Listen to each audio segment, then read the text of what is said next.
Hello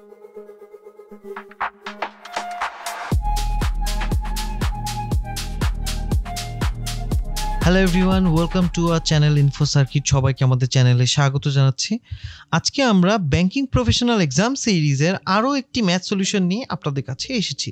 আজকে 99 banking professional এক্সামের treasury management in financial institution, যেটাকে শর্টকাটে আমরা TMFI বলি, সেই সাবজেক্টের ম্যাথ সলিউশন দেখব। 99তে যে কোশ্চেনগুলো এসেছে সেগুলোর ভিত্তিতে এখানে 4C এবং 9Dতে দুইটা কোশ্চেন এসেছে এবং এই দুইটা কোশ্চেনেরই সলিউশন আজকে আমরা দেখব। 99th কোশ্চেনগুলো দেখলে বুঝতে পারছি এখানে দুটো কোশ্চেন এসেছে। সো ফার্স্টে আমরা 4C নাম্বার কোশ্চেনটা দিয়ে শুরু করব, যেখানে এটা ক্রস রিলেটেড একটি ম্যাথটা ফার্স্টে আমরা পড়ে নিই। কোশ্চেনটা কি আছে? Mister Rahman is planning to send Canadian dollar equivalent to BDT 5 lakh to his son studying in Canada। মানে মিস্টার রহমান তার পুত্র, যিনি কানাডায় অবস্থান করে পড়াশোনা করছেন, তাকে 5 লক্ষ বাংলাদেশি টাকার সমপরিমাণ ক্যানাডিয়ান ডলার পাঠাতে চান। The current exchange rate for USD to BDT is 117.52 and USD to Canadian dollar is 1.36। মানে USD থেকে BDT এর এক্সচেঞ্জ রেট 117 টাকা দশমিক 52 পয়সা এবং USD টু ক্যানাডিয়ান ডলারের এক্সচেঞ্জ রেট হচ্ছে 1.36 ডলার। সো আমাদের কি করতে বলা হয়েছে? আমাদের বলা হচ্ছে calculate Canadian dollar to BDT exchange rate. তারপরে সেকেন্ড কোশ্চেনে বলা হয়েছে based on the cross exchange rate in how much Canadian dollar will mister Rahman son receive assuming no other charges. মানে কোনো আলাদা কোনো এক্সট্রা চার্জ ছাড়াই কত ক্যানাডিয়ান ডলার মিস্টার রহমানের পুত্র রিসিভ করবেন যদি এই ক্রস রেট, যেটা এক্সচেঞ্জ রেট আমরা ক্যালকুলেট করব, এই রেটে 5 লক্ষ টাকা পাঠানো হয় ক্যানাডিয়ান ডলারে কনভার্ট করে। সো ফার্স্টে আমাদের ক্যালকুলেট করতে হবে Canadian dollar to BDT exchange rate এবং তারপরে বের করতে হবে যে এই Canadian dollar to BDT exchange rate দিয়ে কত অ্যামাউন্ট, মানে 5 লক্ষ টাকা সমপরিমাণ কত ক্যানাডিয়ান ডলার পাঠানো যাবে। সো ফার্স্টে আমরা ফার্স্ট পার্টটা নিয়ে কাজ করব। নাম্বার 1 পয়েন্টে কি বলা আছে? সো আমাদের USD টু ক্যানাডিয়ান ডলার রেটটা দেওয়া আছে 1.36, যেটাকে আমরা উল্টানোর পরে হচ্ছে ক্যানাডিয়ান ডলার টু USD। এটা ডিরেক্ট কোটেশন কনভার্ট করতে হলে পরে আমরা USD টু ক্যানাডিয়ান ডলার দেওয়া আছে, সেটাকে আমরা ক্যানাডিয়ান ডলার টু USD-তে কনভার্ট করব। সেটা কত হচ্ছে 1/1.36। মানে USD টু ক্যানাডিয়ান ডলার যদি 1.36 হয়, তাহলে ক্যানাডিয়ান ডলার টু USD কত হবে? 1/1.36। একটা সহজ সলিউশন। দেন আমাদের আরেকটা জিনিস দেওয়া আছে, USD টু BDT দেওয়া আছে 117.52 117.52। এটা USD to BDT exchange rate দেওয়া আছে। তাহলে আমাদের cross rate Canadian dollar to BDT কত হবে? Cross rate Canadian dollar to BDT হবে Canadian dollar to USD into BDT। তার মানে CAD to USD multiply USD to BDT, মানে ক্যানাডিয়ান ডলার টু USD যেটা আমরা বের করলাম 1/1.36 ইন্টু USD টু BDT যেটা আমাদের দেয়া আছে 117.52। তাহলে কত হচ্ছে? 86.41। এটা আমাদের ক্রস রেট আমরা বের হয়ে যাচ্ছে। এটা আপনাদের কাছে এই যে 1/1.36 এইটা মনে রাখাটা বা এইটা মাথায় রাখাটা যদি একটু কঠিন মনে হয়, তাহলে আরেকটা ইজি সলিউশন আছে অল্টারনেটিভ ওয়েতে। যেহেতু আমরা এখানে ক্রস রেটটা পেয়ে গেছি, আমরা একটা অল্টারনেটিভ সলিউশন দেখব। অল্টারনেটিভ সলিউশন আমরা কি দেখতে পাচ্ছি? অল্টারনেটিভ সলিউশনটা কি হবে? অল্টারনেটিভ সলিউশনটা হবে, যেহেতু এখানে USD টু CAD দেওয়া আছে এবং USD টু BDT দেওয়া আছে এবং বোথ ইনডাইরেক্ট কোটেশন দেওয়া আছে, তো তাহলে ক্রস রেটটা হবে CAD টু BDT। এই ক্রস রেটটা হবে, যেহেতু USD টু BDT এবং USD টু CAD দেওয়া আছে, ক্রস রেটটা হবে USD to BDT divided by USD to CAD। মানে BDT divided by CAD। USD to BDT উপরে থাকবে এবং USD টু CAD নিচে থাকবে। তাহলে আমাদের 86.41 এটা আমরা পেয়ে যাচ্ছি। এটা ইনডাইরেক্ট কোটেশনের ডিফারেন্ট, মানে আমরা আগেরটা করলাম ডিরেক্ট কোটেশনকে কনভার্ট করে নিয়েই ডিরেক্ট কোটেশনের থ্রুতে করলাম। এবার আমরা ইনডাইরেক্ট কোটেশন যদি দেয়া থাকে তাহলে ইনডাইরেক্ট কোটেশনে যদি রেখে আমরা করতে চাই, মানে ইউএসডি টু ক্যাট দেওয়া আছে, আমরা এটা চেঞ্জ করে ক্যাট টু ইউএসডি না করে ইউএসডি টু ক্যাটই রেখে দিলাম এবং ইউএসডি টু বিডিটি রেখে দিলাম, দিয়ে আমরা এটাকে ক্রস সেট করলাম, cross set CAD to BDT, তাহলে কী হবে USD to BDT divided by USD to CAD, তাহলে 117.52 ডিভাইডেড বাই 1.36 ইকুয়াল 86.41, মানে 86.41।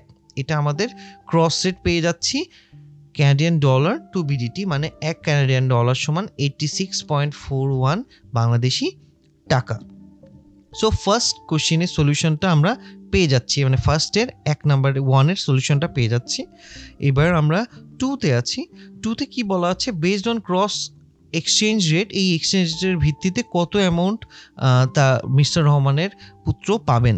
সো মিস্টার রহমানের পুত্র পাবেন হচ্ছে অ্যামাউন্ট ইন বিডিটি, কত দেওয়া আছে, অ্যামাউন্ট ইন বিডিটি আমরা পাচ্ছি 5 lakh divided by Canadian dollar to BDT, Canadian dollar to বিডিটির এক্সচেঞ্জ রেট কত পেয়েছি, 86.41 পেয়েছি। So amount in BDT divided by Canadian dollar to BDT রেটটা, তাহলে আমাদের পেয়ে যাচ্ছে 5786.37, এই ক্যানাডিয়ান ডলার অ্যামাউন্টটা পেয়ে যাবেন, 5786.37 ক্যানাডিয়ান ডলার, এই অ্যামাউন্টটা পেয়ে যাবেন 5 লক্ষ বাংলাদেশি টাকার বিনিময়ে। এই তাহলে আমাদের ফার্স্ট কোশ্চিনের টোটাল দুইটা যে ফিচার দেওয়া আছে, দুইটা সলিউশনই আমরা পেয়ে যাচ্ছি।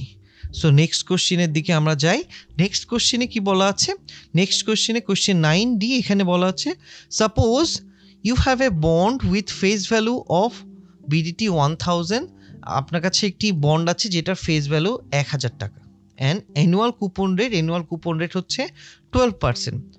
The bond will be matured after 8 years, বন্ডের ম্যাচুরিটি ডেট কত দেওয়া আছে, 8 বছর। If the current market price of the bond is BDT 850, মানে বন্ডের কারেন্ট মার্কেট ভ্যালু হচ্ছে বাংলাদেশি টাকায় 850 টাকা, তাহলে YTM yield to maturity of the bond কত হবে সেটা আমাদের ক্যালকুলেট করতে হবে। চলুন তাহলে দেখি। আমরা স্ক্রিনে দেখতে পাচ্ছি এখানে রেফারেন্স পেজ 127 অফ প্রেসক্রাইব বুক, এই কথাটা লেখা আছে, যার মানে হচ্ছে আমাদের যে প্রেসক্রাইব বুক দেওয়া আছে সেটার 127 পেজে সেম YTM এর ফর্মুলা এবং YTM দিয়ে কীভাবে ক্যালকুলেট করতে হবে YTMটা বন্ডের ক্ষেত্রে, সেটা সলিউশন দেওয়া আছে এক্সাম্পলের ভিত্তিতে এবং এটার ইকুয়েশনটাও ওখানে দেওয়া আছে। সো ওইটা বইয়ের প্রেসক্রাইব বুকের সলিউশনের ভিত্তিতেই আমরা ওইভাবেই আমাদের এই সলিউশনটা রেডি করেছি। সো আমাদের ফার্স্টে কি দেওয়া আছে, আমাদের ফার্স্টে দেওয়া আছে ফিউচার ভ্যালু দেওয়া আছে। ফিউচার ভ্যালু কি, মানে আমরা ফেস ভ্যালু দেওয়া আছে কত, ফেস ভ্যালু দেওয়া আছে হচ্ছে আপনার বিডিটি 1000 হচ্ছে ফেস ভ্যালু দেওয়া আছে। তারপরে কি দেওয়া আছে, তারপরে প্রেজেন্ট ভ্যালু বা মার্কেট ভ্যালু দেওয়া আছে কত, পিভি বিডিটি 850, এটা আমাদের প্রেজেন্ট ভ্যালু বা মার্কেট ভ্যালু দেওয়া আছে। তাহলে আমাদের কুপন রেট কত দেওয়া আছে, কুপন রেটও দেওয়া আছে, কুপন রেট কত 12%। তাহলে ইয়ারলি ইন্টারেস্ট বা কুপন পেমেন্ট কত হবে, ইয়ারলি কুপন পেমেন্ট হবে 1000 ইন্টু 12%, এই ক্যালকুলেশনটা আমরা করে নিব। তাহলে ইয়ারলি ইন্টারেস্ট বা কুপন পেমেন্ট হবে 120 টাকা বা 120 বিডিটি। ম্যাচুরিটিটাও দেওয়া আছে, ম্যাচুরিটি কত, ম্যাচুরিটি টি দেওয়া আছে 8 ইয়ার্স।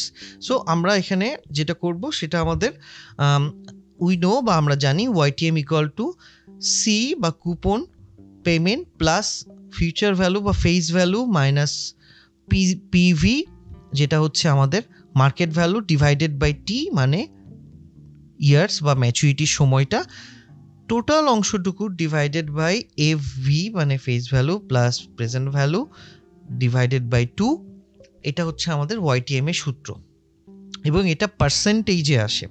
সো YTM ক্যালকুলেট করে ফেলছি আমরা এখন। সো YTM এর ক্ষেত্রে আমরা এখানে দেখতে পাচ্ছি YTM ইকুয়াল টু আমরা পাচ্ছি 120, যেটা আমাদের সি কুপন পেমেন্ট পেয়েছি, plus 1000 minus 850 divided by 8, total অংশটা divided by 1000 plus 850 divided by 2।